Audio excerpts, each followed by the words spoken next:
सबसे पहले जैन धर्म की कहानी को हम लोग एक लाइन के साथ शुरू करेंगे और वो लाइन ये है कि जैनिज्म या Jain religion is the most ancient religion of India. Bharat का सबसे पुराना धर्म है जैन धर्म। और इस लाइन को आधार बना के कई सारे एनालिटिकल क्वेश्चंस पूछे गए जिसमें बच्चे फंसे। अगर आपको लगता है कि सबसे पुराना धर्म हिंदू धर्म है तो हिंदू कोई धर्म ही नहीं है, ये हम लोग पीछे डिस्कस कर चुके हैं। अगर आपको लगता है कि सनातन धर्म सबसे पुराना धर्म है तो सनातन धर्म विश्व का सबसे पुराना धर्म है, भारत का नहीं। अगर आप थोड़ा सा इतिहास में जाएं लौट करके और इस चीज को अंडरस्टैंड करें कि सनातन धर्म की शुरुआत कहां से हुई, तो इसके स्टार्टिंग हम लोग प्रकृति पूजा से ही तो मानते हैं। तो प्रकृति पूजा जहां पर शुरू हुई थी वो जगह आज भारत में नहीं है, वो जगह आज पाकिस्तान और अफगानिस्तान में। याद करिए सप्त सिंधु प्रदेश। तो इसलिए सनातन धर्म को आप विश्व का सबसे पुराना धर्म तो कंसीडर करेंगे, लेकिन भारत का सबसे पुराना धर्म हो गया जैन धर्म। इसकी शुरुआत करी ऋषभ देव ने। लेकिन जो वेस्टर्न फिलोसोफर्स हैं, वेस्टर्न थिंकर्स हैं, वो इस बात को नहीं मानते, क्योंकि भारत का इतिहास अंग्रेजों के आ जाने के बाद अंग्रेजों ने ही लिखा। तो इसलिए जो पाश्चात्य विचारक हैं वो लोग ऋषभ देव के कॉन्सेप्ट को नहीं मानते। उन लोगों को एक पॉइंट ये मिलता है कि हम जब भी हिस्ट्री की चर्चा करेंगे तो दो बातों पर करेंगे। पहला होगा हिस्टोरिकल कैरेक्टर और दूसरा होगा माइथोलॉजी। उदाहरण के तौर पे अगर मैं आपसे कहूं बुद्ध, तो बुद्ध क्या है, हिस्टोरिकल कैरेक्टर या माइथोलॉजी? तो आप कहेंगे हिस्टोरिकल कैरेक्टर। लेकिन अगर मैं आपसे कहूं राम, तो राम माइथोलॉजी है। अब what is the difference between character and mythology? Mythology हमारी मान्यता है, कहीं कहीं प्रूफ भी है, लेकिन आज भी उसको हम अपनी स्टडी का पार्ट नहीं बना पाए, ये हमारी अपनी प्रॉब्लम है। इसमें किसी और का कोई समर्थन नहीं है। लेकिन हिस्टोरिकल कैरेक्टर का मतलब है कि उसको ग्लोबल रिकॉग्नाइजेशन मिला हुआ है और सबसे बड़ी चीज उसको वेस्टर्न फिलोसोफर्स और थिंकर्स ने भी रिकॉग्नाइज किया हुआ है। तो बुद्ध में और राम में ये अंतर हो जाता है। तो उसी तरीके से ऋषभ देव को ये लोग माइथोलॉजिकल कैरेक्टर मानते हैं, हिस्टोरिकल कैरेक्टर नहीं मानते। लेकिन अगर आप ऋग्वेद पढ़ें तो ऋग्वेद में ऋषभ देव की व्याख्या हमें मिलती है। तो अगर किसी कैरेक्टर का नाम ऋग्वेद में मिल गया तो इसका मतलब जब ऋग्वेद लिखा गया होगा तब वो या तो रहे होंगे, सामने रहे होंगे, और या उनकी मृत्यु हो चुकी होगी, उनको निर्वाण मिल चुका होगा। तो इस तरीके से ये बात प्रूव हो जाती है कि हाँ, जैन धर्म की शुरुआत किसने करी? ऋषभ देव ने करी। और ऋषभ देव की जानकारी हमें कहां पर मिलती है? ऋग्वेद में मिलती है। यह भी क्वेश्चन पूछा गया है। इसके बाद जैन धर्म में कुल 24 तीर्थंकर हुए। तो यहां पे तीर्थंकर का मतलब क्या होता है? जैसे बुद्ध तो अकेले हुए, लेकिन जैन धर्म को 24 लोगों ने मिलकर के आगे बढ़ाया। तो तीर्थंकर जो है ये दो शब्दों से मिलकर के बना हुआ है, तीर्थ और अंकर।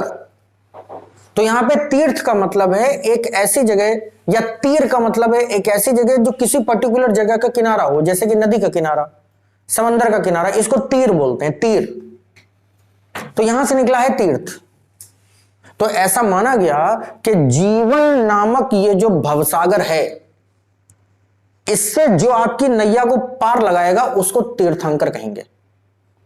जिसको फॉलो करके आप मोक्ष प्राप्त कर सकते हैं, जिसके दिखाए रास्ते पे चल के आप अपने जीवन को सही और अनुशासित तरीके से जी सकते हैं, उसे तीर्थंकर कहा गया। तो ये कुल 24 हुए। लेकिन अगर हम लोग हिस्टोरिकल कैरेक्टर्स की बात करेंगे तो उसमें केवल दो ही लोग हैं। पहले हैं पार्श्वनाथ और दूसरे हैं महावीर। पार्श्वनाथ 23rd तीर्थंकर थे और महावीर 24वें और आखिरी। लेकिन जैन धर्म को सिस्टमैटिक तरीके से बनाना और चलाना, ये क्रेडिट जो जाता है ये महावीर स्वामी को जाता है। यही कारण है कि जैन धर्म के नाम पर हम लोग महावीर स्वामी को ही पढ़ते हैं। आगे बात समझ में। लेकिन इन सारी चीजों से पहले हमें यह समझना पड़ेगा कि जैन आखिर कहते किसे हैं। ठीक उसी तरीके से जिस तरीके से हम लोगों ने जब बौद्ध धर्म की शुरुआत करी तो उसमें हम लोगों ने सीखा कि बौद्ध कहते किसे हैं। तो बौद्ध किसे कहते हैं? जिसे बोधिसत्व की प्राप्ति हो गई हो उसे बौद्ध कहते हैं। तो उसी तरीके से जैन किसे कहते हैं? तो जैन उसे कहेंगे जो जिन हो या जिसने जिन को प्राप्त कर लिया हो, उसे हम लोग जैन कहेंगे। अब ये जिन क्या है? जिन का मतलब होता है विजेता, कॉन्कर, जिसने जीत लिया हो। क्या जीत लिया हो? अगर आपसे कहा जाए कि आप अपने शत्रु को मार दीजिए, तो आप अपने शत्रु को मार देंगे, लेकिन इस बात की गारंटी कौन लेगा कि दोबारा आपका शत्रु पैदा नहीं होगा, दोबारा फिर पैदा होगा। ठीक उसी तरीके से जिस तरीके से अभी प्रेजेंटली आप सबके जीवन में कोई ना कोई सबसे बड़ी समस्या जरूर होगी, और अगर आपको एक ऑप्शन दिया जाए, एक वरदान दिया जाए कि चलो आज से तुम्हारे जीवन की समस्या खत्म हो रही है, मांग लो, क्या मांगते हो, लेकिन कोई एक प्रॉब्लम, तो निश्चित तौर पे आप अपनी सबसे बड़ी प्रॉब्लम को दूर करने की वकालत करेंगे। जब वो प्रॉब्लम दूर हो जाएगी तो क्या आप इस बात की गारंटी देकर के जाएंगे मुझे कि अब दोबारा नहीं आएंगे मेरे पास कि सर अब ये प्रॉब्लम है? क्योंकि एक समस्या के बाद दूसरी समस्या आएगी, ये तय है। उसी तरीके से एक शत्रु के नाश के बाद दूसरा शत्रु भी आएगा, ये तय है। अगर आप सारे शत्रुओं को मार देंगे तब भी कोई ना कोई शत्रु आएगा, क्योंकि यह सृष्टि का नियम है। तो किसी दूसरे को जीत पाना क्या पॉसिबल है? दुनिया को जीत पाना क्या पॉसिबल है? नहीं। इसलिए जैन धर्म हमें सिखाता है कि खुद को जीत लो। ठीक उसी तरीके से जिस तरीके से गांधी जी ने एक रोज कहा था कि जो परिवर्तन आप इस संसार में देखना चाहते हैं वो परिवर्तन सबसे पहले अपने अंदर ले आइए, तो आपको सारा संसार बदला हुआ नजर आएगा। उसी तरीके से जैन धर्म कहता है कि आप पूरी दुनिया को तो नहीं जीत सकते, अपने आप को जीत लीजिए, और अपने आप को जो जीत लेगा उसे कहेंगे विजेता, यानी कि जिन। और जिसने जिन को प्राप्त कर लिया वो कहलाएगा जैन। अब सवाल यह उठता है कि अपने आप को जीतने का मतलब क्या है? अपने आप में हम क्या जीतें? अपना गला काट लें कि सुसाइड कर लें कि खुद को गोली मार लें, क्या जीत लें? तो ये सब नहीं जीतना है। आपको अपनी आत्मा को जीतना है, आपको अपने नेचर को जीतना है, आपको अपने व्यक्तित्व को जीतना है। तो जिन चीजों को जीतने की बात करी गई उनमें मुख्य तौर पर 5 चीजें शामिल करी जाती हैं। आपको जीतना है काम, आपको जीतना है क्रोध, आपको जीतना है लोभ, आपको जीतना है मोह, और आपको जीतना है निद्रा। काम यानी कि अपनी लग्जरीज, अपने डिजायर्स और अपनी इच्छाओं पर विजय प्राप्त करिए, नियंत्रण पा लीजिए। आपका मन नहीं कर रहा कि आप ये काम करें, ऐसी बात नहीं होनी चाहिए। हमारा मन करे या नहीं करे, हमें करना है। तो अगर आप अपने काम को जीत लें, अपने डिजायर को जीत लें, तो ये पहली विजय आपके ऊपर अपनी होगी। दूसरे नंबर पर जीतिए अपने क्रोध को। स्वामी विवेकानंद कहते हैं कि जिस व्यक्ति को क्रोध नहीं आता वो व्यक्ति बेकार है। जिस व्यक्ति को क्रोध आता है और वो कंट्रोल नहीं कर पाता वो भी बेकार है।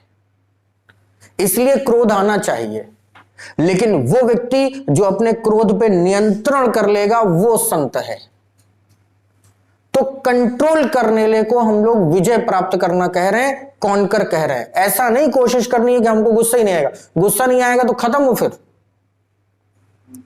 पहली बात तो ये पॉसिबल नहीं कि आपको गुस्सा ना आए, लेकिन फिर भी अगर ये पॉसिबल हो गया तो अगर आप पुरुष हैं तो फिर पुरुष कहलाने लायक कहां बचे आप। तो इसलिए गुस्सा आना चाहिए, लेकिन आपकी विजय उसके ऊपर होनी चाहिए। जब भी गुस्सा आएगा मैं उसको जीत लूंगा। और अगर आपको गुस्सा नहीं आएगा तो आप मूर्ख हैं, आपको सारी दुनिया बेवकूफ बना लेगी। तीसरा शत्रु है लोभ। आप लोभी हैं, ग्रीडी हैं, आप लालच में कुछ भी कर सकते हैं। आपके सामने खुली तिजोरी मिल जाए तब आपका ईमान चेक होगा। तो इसलिए आपको लोभ को भी जीतना पड़ेगा। दूसरे का धन, दूसरे की स्त्री, दूसरे का सम्मान आपके लिए मिट्टी है, कोई मतलब इन सब चीजों का नहीं होना चाहिए। चौथा शत्रु है मोह। पुत्र मोह, पत्नी मोह, पितृ मोह, मित्र मोह, कोई भी प्रकार का मोह है वो सारे मोह व्यर्थ हैं। ना वो आपको मोह करता है ना आप उसको मोह करते हैं, बीच में कोई मीडियम है, बस उसी मीडियम पे ये सृष्टि पूरी टिकी हुई है। इसीलिए गुरु कहते हैं जब आप संतों की संगत में जाएंगे, जो अपना पिंड दान करके सन्यासी बनाए, जब आप उससे बात करेंगे तो वो आपको समझाएंगे कि इस दुनिया में सारे रिश्ते दिमाग से निभाए जाते हैं। अगर आप दिल से निभाने पे आए तो आप जिंदगी भर परेशान रहेंगे, आपकी कुंडली में ग्रहण रहेगा, काल सर्प दोष रहेगा, राहु योग रहेगा, सब कुछ रहेगा अगर आप दिल से निभाएंगे तो। इसलिए रिश्ते दिमाग से निभाइए।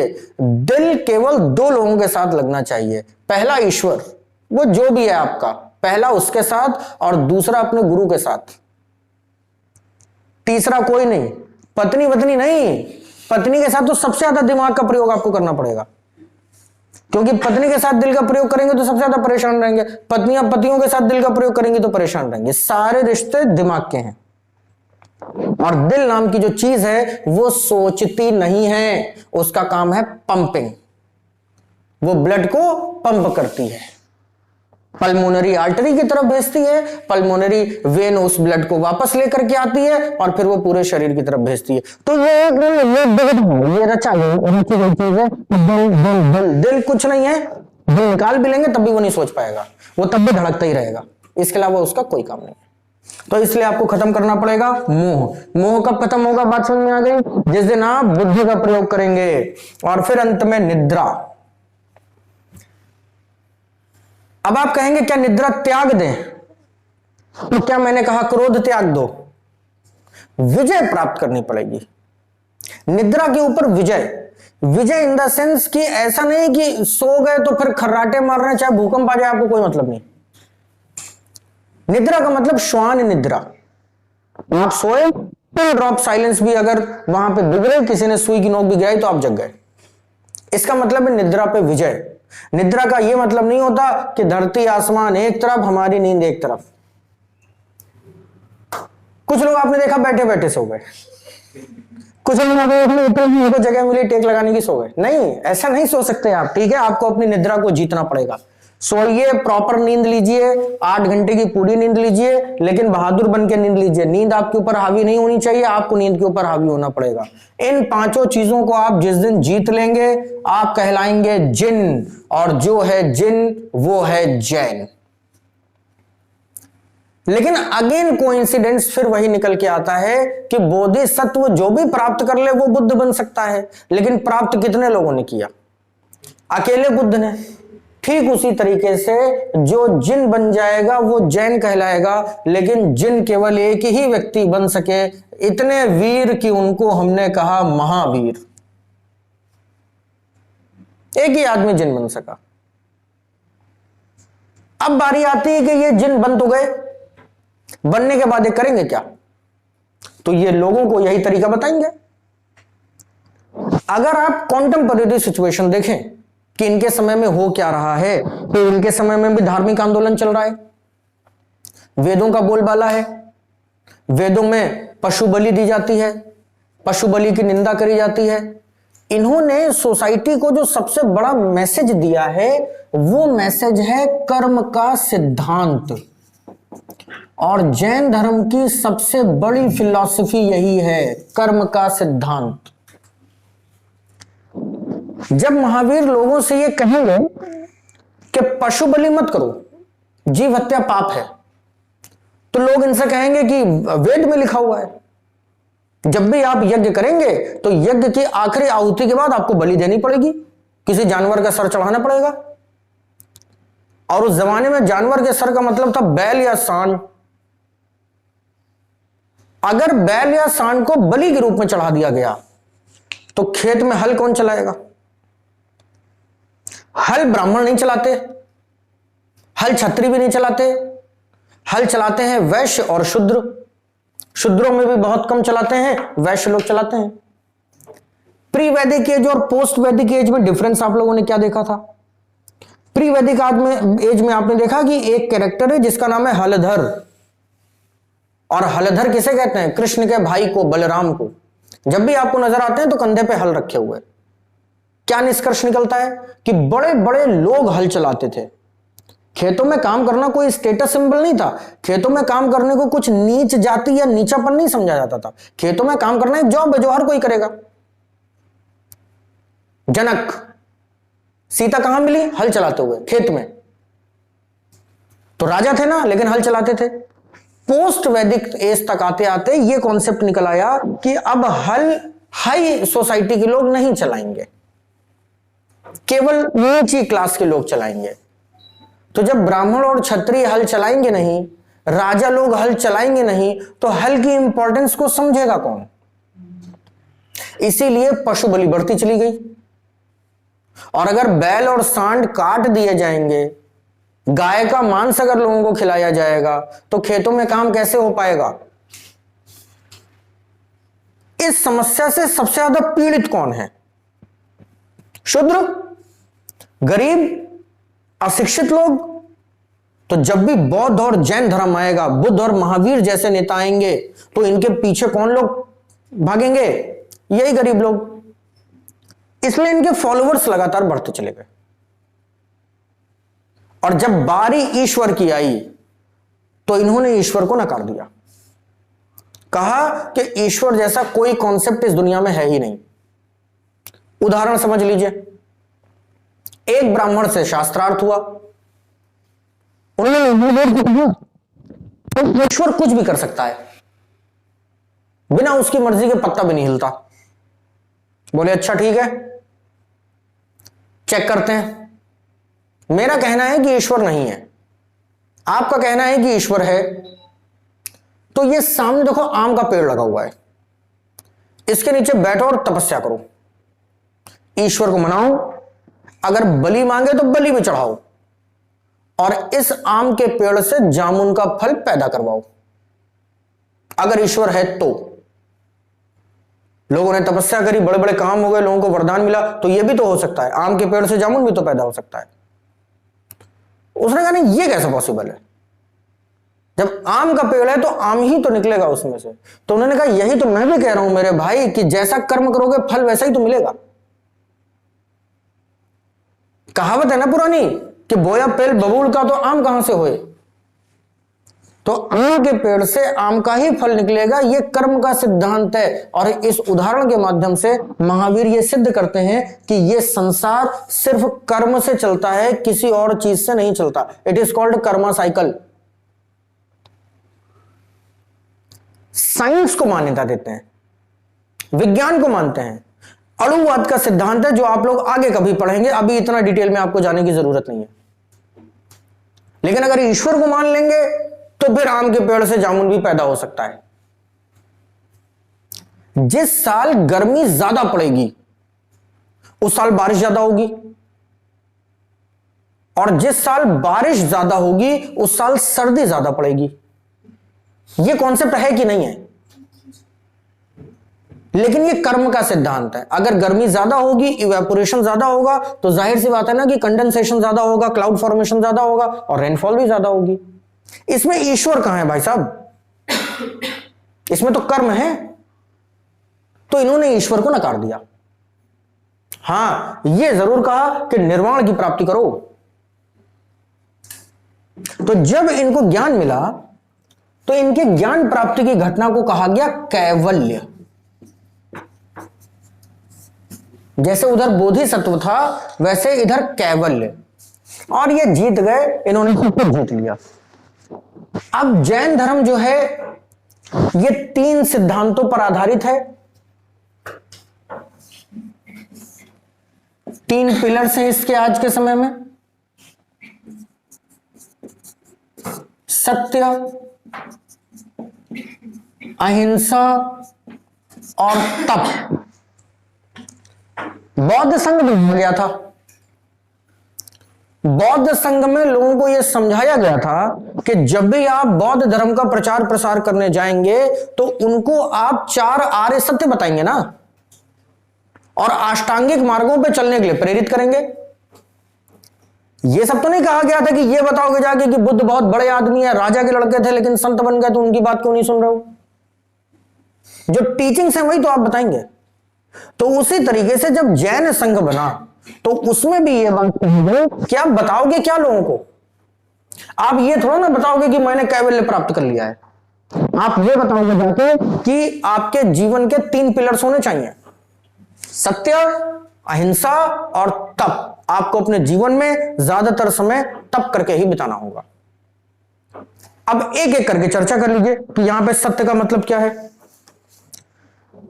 यहां पे सत्य का मतलब है 24 कैरेट गोल्ड।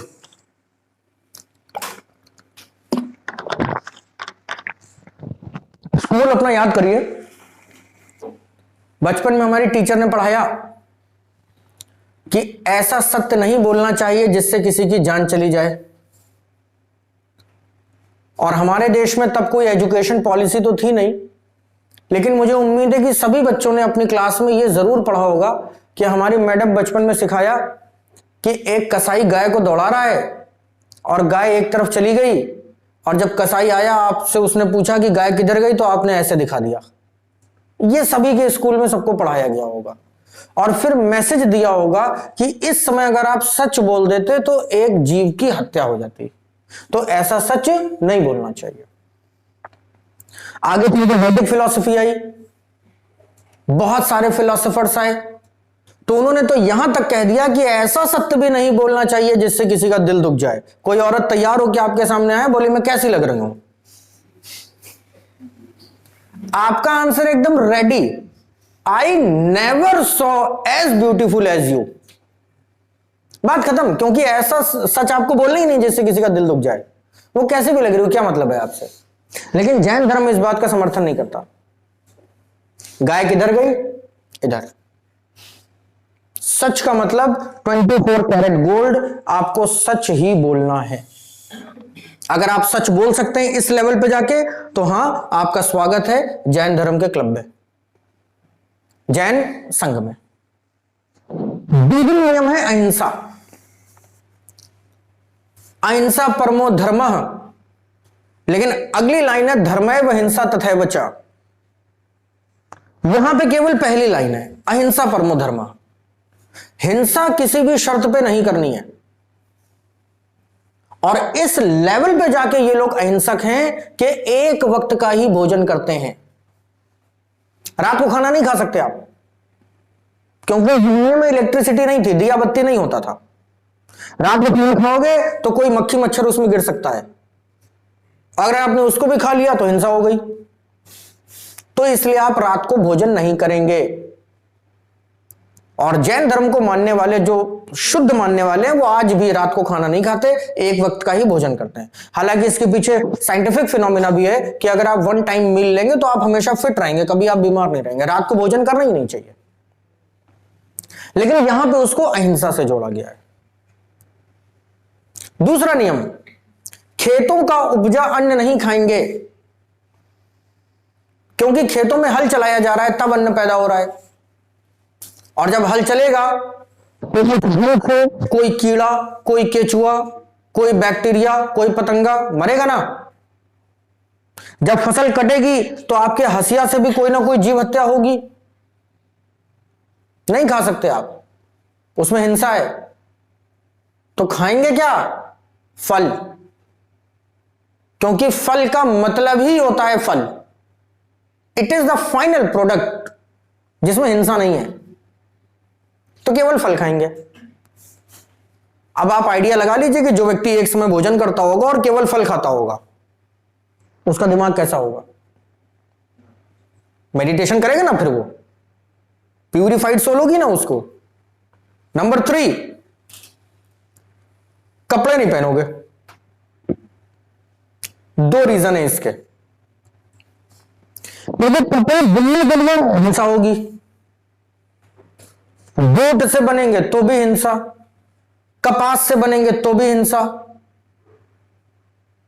यह पहला और बड़ा रीजन है। और दूसरा रीजन यह है कि अगर कपड़े पहनने का शौक आपको आ गया तो भूल जाओ कि तुम कभी विजेता बन पाओगे।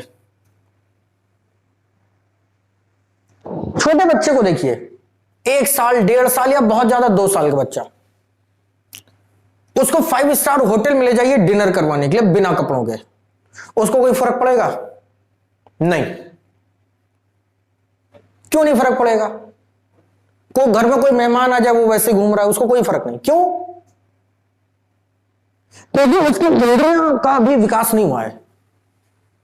और जब उसकी इंद्रियों का विकास नहीं हुआ है तो इसका मतलब उसने इन सारी चीजों को जीत रखा है।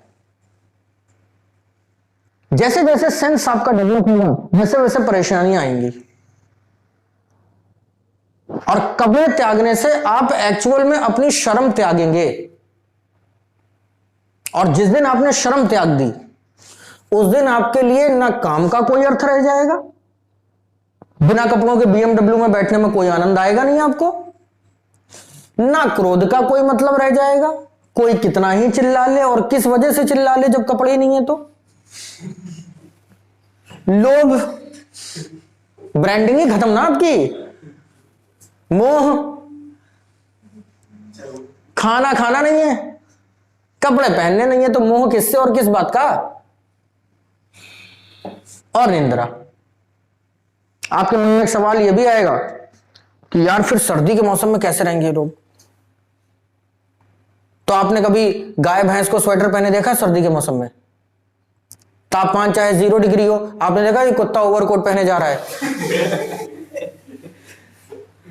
हैबिचुअल, प्रकृति के अनुसार अपने आप को ढाल लेंगे आप, एक्लिमेटाइज हो जाएंगे आप। चौथा पिलर आ गया समझ में। नंबर 5, आप अपने हाथों के ऊपर ये जो बाल हैं ये भी नहीं रखेंगे, सर के ऊपर बाल भी नहीं रखेंगे। और उस जमाने में ट्रिमर, ब्लेड, रेजर नहीं हुआ करता था, तो वो दोनों उखाड़ने की परंपरा थी। एक क्लचर होगा, क्लिप लाइक स्ट्रक्चर, उससे बाल उखाड़े जाएंगे। और ये जो दीक्षा है ये सामूहिक, ये मास गैदरिंग में होगी। क्यों होगी? क्योंकि अगर आप इतने बड़े बड़े बाल रखोगे तो सर में जुए, जुए का मतलब हिंसा, हाथ के बालों में कुछ फंस सकता है, कीट पतंगा, हिंसा, आप उखाड़ दीजिए, खत्म, क्लीन। आप लोगों के दिमाग में यह बात सबसे पहले आएगी कि यार आज तो ऐसा नहीं होना चाहिए, आज ट्रिमर है। मान लो कि आज भी हम ये करते हैं तो आज तो ट्रिमर से कर सकते हैं ना, रेजर से कर सकते हैं। तो आपके मन में ये जो विचार आ रहा है ये विचार तब भी आया था। यही रीजन था कि जैन धर्म टूट गया, बौद्ध धर्म से पहले और बौद्ध धर्म से ज्यादा बुरी तरह टूटा। क्योंकि सुन के ही आपको लग रहा होगा कि इनप्रैक्टिकल रिलीजन है ये, लेकिन है बहुत महान।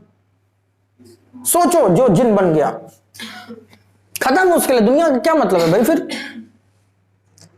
बस ये इनप्रैक्टिकल अगर ना होता तो शायद आज दुनिया का सबसे पॉपुलर रिलीजन होता। खैर, ये तो बात हो गई अहिंसा की। अच्छा, कपड़े पहनते नहीं है, एक समय भोजन करते हैं, वो भी फल खाते हैं, केश है नहीं आपके, सत्य हमेशा बोलते हैं, तो आपको लग नहीं रहा होगा कि फिर जी के करेंगे क्या?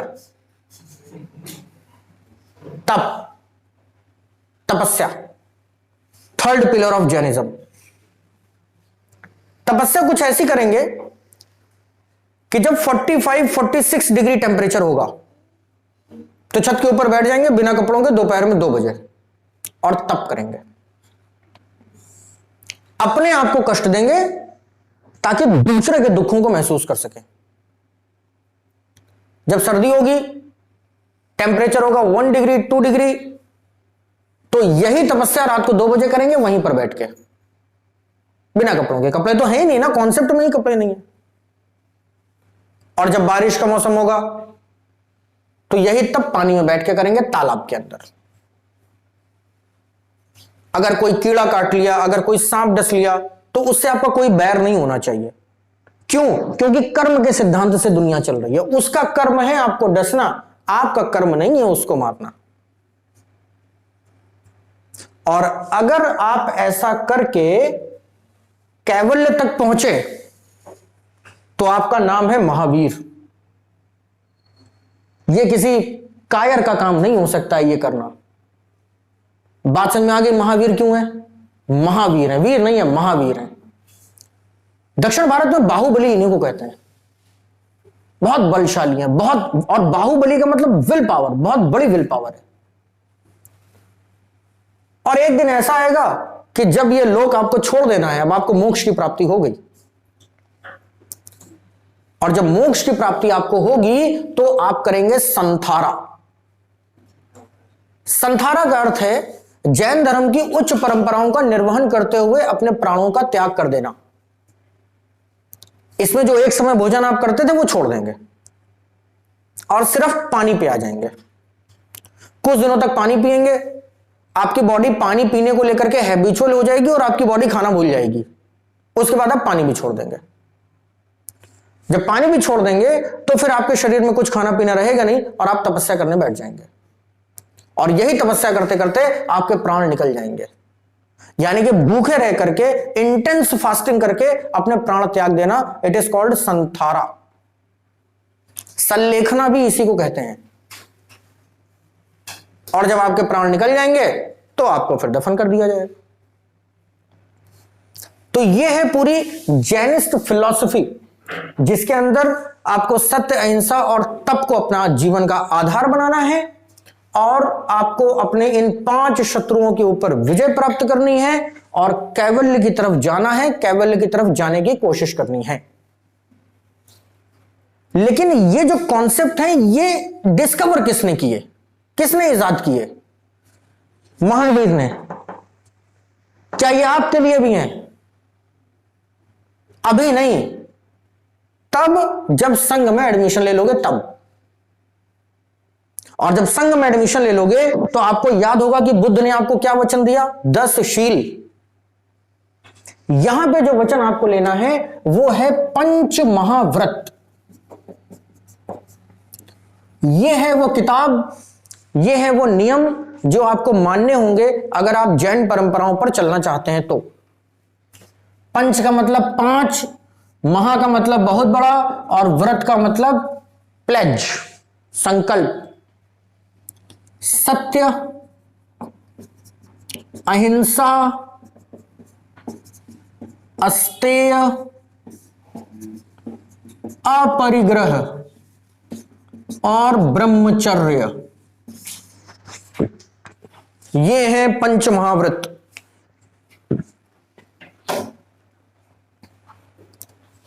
सत्य बोलोगे, कैसा सत्य बोलोगे बता दिया। अहिंसा, हमेशा अहिंसा पे विश्वास करोगे, कैसी अहिंसा ये भी आपको बता दिया। अस्तेय का मतलब कभी भी किसी से कोई गिफ्ट नहीं लोगे। वैसे अस्तेय का शाब्दिक अर्थ है चोरी ना करना। आपको क्या लगता है ये सब काम करने वाला आदमी चोरी करेगा? किस लिए और किसके लिए? वैसे तो इसका मतलब है चोरी ना करना, लेकिन आपके नजर में इसका मतलब होना चाहिए कि आप किसी भी तरीके का गिफ्ट नहीं ले सकते। अस्तेय का मतलब गिफ्ट नहीं लेंगे, रिश्वत नहीं लेंगे, कोई अगर आपको कोई भेंट देगा तो वो भेंट भी आप नहीं लेंगे। क्यों? क्योंकि भेंट, गिफ्ट और रिश्वत से बुद्धिज्म का क्या हुआ? आ गया याद? संघ में भ्रष्टाचार बढ़ा, इसलिए आप नहीं करेंगे। अपरिग्रह का मतलब है घर त्याग, घर में नहीं रह सकते हो, क्योंकि घर में रह के ये सब कहां पॉसिबल हो पाएगा। 9 दिन में नवरात्रों का व्रत तो मम्मी रहने नहीं देंगी। कपड़े अपने त्याग दोगे तो कैसे काम चलेगा? तो जो 4th पिलर है वो है अपरिग्रह, ग्रह त्याग। घर छोड़ दीजिए तब ये सब बातें करिए। जंगलों में रहिए, पहाड़ों पे रहिए, नदी घाटियों में रहिए, घर में नहीं रहिए। और 5वां नंबर है ब्रह्मचर्य। ब्रह्मचर्य का मतलब है आप अपने जीवन में एक ऐसा अनुशासन कायम करेंगे जो कभी भी आपके अंदर काम की भावना को पैदा ना होने दे। यहां पे ब्रह्मचर्य का मतलब केवल शादी ना करना नहीं है। बहुत सारे ब्रह्मचारी पड़े इस दुनिया में जिनके नेम प्लेट में लिखा हुआ है कि वो ब्रह्मचारी हैं, लेकिन वो सेक्स स्कैंडल के अंदर जेल में गए। ऐसे ब्रह्मचारी नहीं बनना है आपको। और यहां पे ये पॉइंट भी आपको याद रखना है कि ये 5 महाव्रत नहीं थे महावीर के समय, ये केवल 4 महाव्रत हुआ करते थे। 23rd ऑफ जो तीर्थंकर थे पार्श्वनाथ, उनके समय तक केवल 4 महाव्रत थे, सत्य, अहिंसा, अपरिग्रह और अस्तेय, बस। लेकिन महावीर ने देखा बौद्ध धर्म की हालत, संघ में महिलाओं का प्रवेश और बुद्ध के आखिरी लाइन, और फिर संघ का हाल क्या हुआ, ये सब वो अपनी आंखों से देख रहे हैं ना। तो महावीर ने ये 5वां व्रत इसमें शामिल किया, ब्रह्मचर्य, और इसको मैंडेटरी बनाया। आप बौद्ध संघ में तभी शामिल हो सकते हैं जब आप ब्रह्मचर्य का व्रत लेंगे। ब्रह्मचर्य का व्रत का मतलब है आप जब इतना काम करेंगे, तप करेंगे, योग करेंगे, डिसिप्लिन में रहेंगे, कपड़े नहीं पहनेंगे, तो आपके मन में कोई कामुक भावना पैदा नहीं होने वाली है।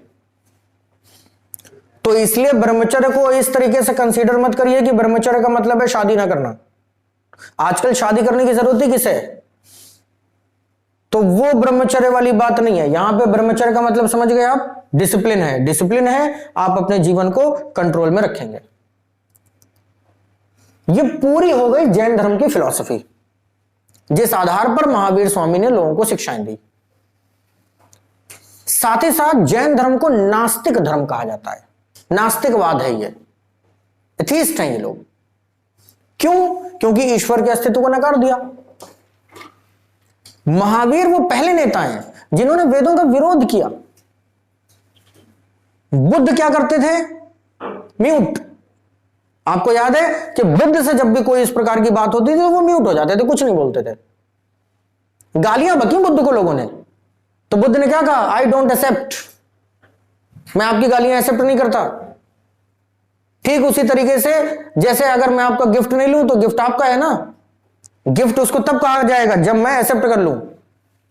जब तक नहीं एक्सेप्ट किया तब तक वो आपका प्रोडक्ट है। ठीक उसी तरीके से आपकी गालियां, if I do not accept it is yours, सब तुम्हारी, मेरी कुछ नहीं। लेकिन महावीर बोले, ये म्यूट नहीं रहे और इन्होंने वेदों का खुल के विरोध किया। आज भी हमारी सोसाइटी में बहुत सारे लोग ऐसे हैं जो वैदिक धर्म का पुनरुत्थान करना चाहते हैं और कहते हैं कि हम वैदिक ब्राह्मण हैं। वैदिक ब्राह्मण होने के लिए 4-5 नियम हैं जो आपको फॉलो करने पड़ेंगे। उनमें सबसे पहला नियम है आत्मा। अगर आप आत्मा के सिद्धांत को मानते हैं तब तो आप सनातनी हैं, तब तो आप वैदिक ब्राह्मण हैं। और अगर नहीं मानते, आप विज्ञान में रुचि रखते हैं और आपका सरनेम ब्राह्मण है, तो फिर सॉरी। दूसरा रिबर्थ, पुनर्जन्म के सिद्धांत को मानना पड़ेगा। तीसरा ईश्वर, गॉड मानना पड़ेगा। नहीं मानोगे तो काहे के ब्राह्मण या काहे के सनातनी।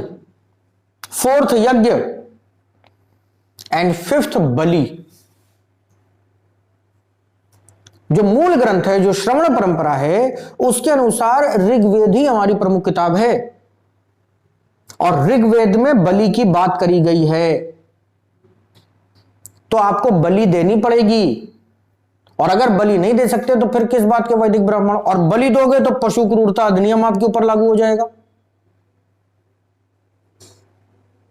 तो किसी भी चीज को अगर आप पुनरुत्थान उसका करना चाहते हैं तो पहले तो पढ़ाई करनी पड़ेगी और पढ़ाई करने के बाद में वो कॉन्सेप्ट्स आपको निकालने पड़ेंगे कि हम क्या थे और क्या हैं और हमारे क्या होने की पॉसिबिलिटी है। जो हमारा ग्रंथ है ही नहीं, अथर्ववेद, उसको सबसे ज्यादा मानते हैं। अथर्ववेद को अनार्यों का ग्रंथ कहा गया। अनार्य, ऐसा माना गया कि मूल ग्रंथ तो ऋग्वेद है, लेकिन ऋग्वेद संस्कृत में लोगों को समझ में नहीं आया। तो जब गा गा के उसकी पोइट्री फॉर्म लिख दी गई तो बना सामवेद। साम का मतलब गाना, संगीत। और उसमें से जितने भी यज्ञ करने के प्रावधान थे उनको जब निकाल लिया गया तो बना यजुर्वेद। यजुर का मतलब यज्ञ। लेकिन आर्यों और अनार्यों के बीच में जब युद्ध हुआ तो आर्यों ने कई सारी चीजें अनार्यों से भी सीखी। उनसे जो वेद निकला उसको अथर्ववेद कहा गया। इसीलिए उसमें आपको जादू टोने का प्रमाण मिलता है। और जब बाद में कहा गया कि वेदों की पहचान में क्या अथर्ववेद भी होगा तो कहा गया नहीं, केवल त्रयी। त्रयी की बात आती है और जब भी पूछा जाए त्रयी तो अथर्ववेद को हटा दिया जाता है। ऋग्वेद, यजुर्वेद और सामवेद, इन तीनों के ग्रुप को त्रयी कहते हैं। लेकिन हम आज के कल्चर में किसको मानते हैं सबसे ज्यादा? अथर्ववेद को मानते हैं। पीछे वैदिक काल में आप लोग पढ़ के आ रहे हैं, बार बार रिपीट करने की जरूरत तो नहीं है। तो महावीर ने इस चीज का खुल के विरोध किया। तो इस तरीके से यह धर्म नास्तिक धर्म हो जाता है, ईश्वर को ना मानने वाला, कर्म के सिद्धांत को मानने वाला धर्म हो जाता है। 3 पिलर्स हैं और 5 हैं महाव्रत। ये हो गई जैन धर्म की पूरी फिलॉसफी। अब अगली क्लास में हम लोग चर्चा करेंगे महावीर की मृत्यु के बाद की घटना। महावीर की जो बायोग्राफी है वो ज्यादा इतना इंपॉर्टेंट नहीं है आपके लिए, वो बुद्ध की ज्यादा इंपॉर्टेंट है, इसलिए वो मैंने आपको नहीं पढ़ाई है। बस इतना याद रखिए कि इन्होंने भी 30 साल की उम्र में अपना घर छोड़ा, लेकिन इनको 12 साल भटकने के बाद ज्ञान मिला था और करीब 42 की एज में ये कैवल्य को प्राप्त हुए और अगले 30 सालों तक इन्होंने उपदेश दिए थे। ठीक है, तो इसके आगे की कहानी की चर्चा हम लोग कल करेंगे कि दिगंबर कौन है, श्वेतंबर कौन है, और फिर जैन धर्म का क्या हुआ। वही हुआ जो बाकी सारे धर्मों का भी हुआ। ठीक है, इसको समाप्त करें।